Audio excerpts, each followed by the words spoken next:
Welcome along to another lore video, and before we start, there's always an irony to doing these, because it can happen that after doing one, something major happens which instantly casts doubt on what you've just been saying, or throws it into a new light, puts a new perspective on it.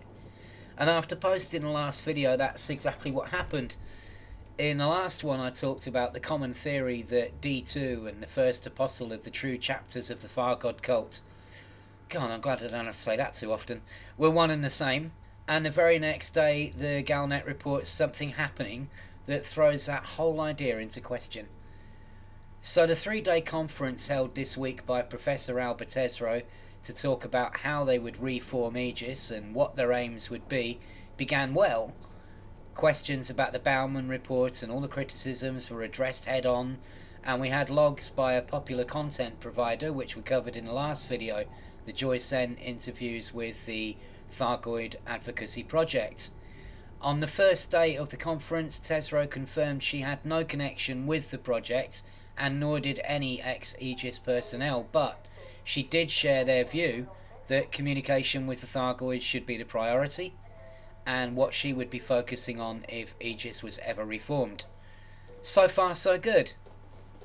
And then on day 2 of the conference, and the day after I posted my last video, the conference was gate-crashed. The shouting caught everyone in the conference hall by surprise, interrupting a discussion about the recently leaked Stargoid roar. We all watched in amazement as a small figure in dishevelled clothing slipped past security and fought her way onto the stage, disarming several guards who sought to intervene. Many ran fearing an attack, but Professor Albert Esro stood her ground. The woman yelled hoarsely that her name was Seo Jinei, adding "You know me" to Tesro. When she yanked up her sleeve, they could see D2 in ink branded onto her forearm. So, D2 has gate-crashed Professor Tesro's conference and said, "I don't know where else to go," and then pointed at the audio analysis of the Stargoid roar, which was being shown on the screens at the time, saying, "I think I know what that means. It's too late to stop what's coming." Obviously, that disrupted the whole conference, and the main talks were put on hold, and the secondary talks moved to the main stage, and now Albert Esro has taken D2 into her care. So it does look increasingly unlikely that D2 and the First Apostle are the same person, and she hasn't been controlling Stargoid attacks. Plus, we do know from previous articles that whoever the First Apostle is, they have an Imperial accent. No mention is made about D2's accent, but unless she's good at different voices, if she doesn't have an Imperial accent, that's also an indicator that she isn't the First Apostle. Which doesn't mean that whoever the First Apostle is, that they can't control Stargoids. That question isn't answered one way or another, but whether she can or can't, it appears to have nothing to do with her being D2. And I wonder if FDev have been watching Burr and various other content providers online, and as well as looking in the forums and stuff, and then they released this article to say, "Nah, sorry guys, you're on the wrong track here." But whatever, D2 is terrified of the Stargoids and says nothing can stop them. Her name is interesting as well.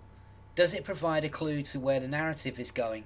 Jinei, and sorry to any Korean people if I've just butchered that, it's a Korean female surname whose meaning varies depending on how it's written, but the most commonly accepted meaning of it is truth, love and treasure. Now this may mean nothing, but it might be a clue that whatever D2 has to say will lead to the truth of what is happening in some way. Love could mean, if not exactly becoming enamoured of the Stargoids, then at least coexisting with them, and treasure could refer to mutual gains from trading or exchanging technology.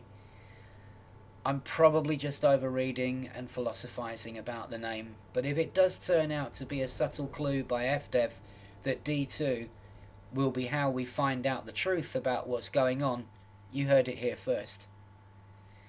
Since then, D2 has been taken into care by Tesro under her personal protection, and this article with Azimuth offering to take care of her instead has given players a good laugh.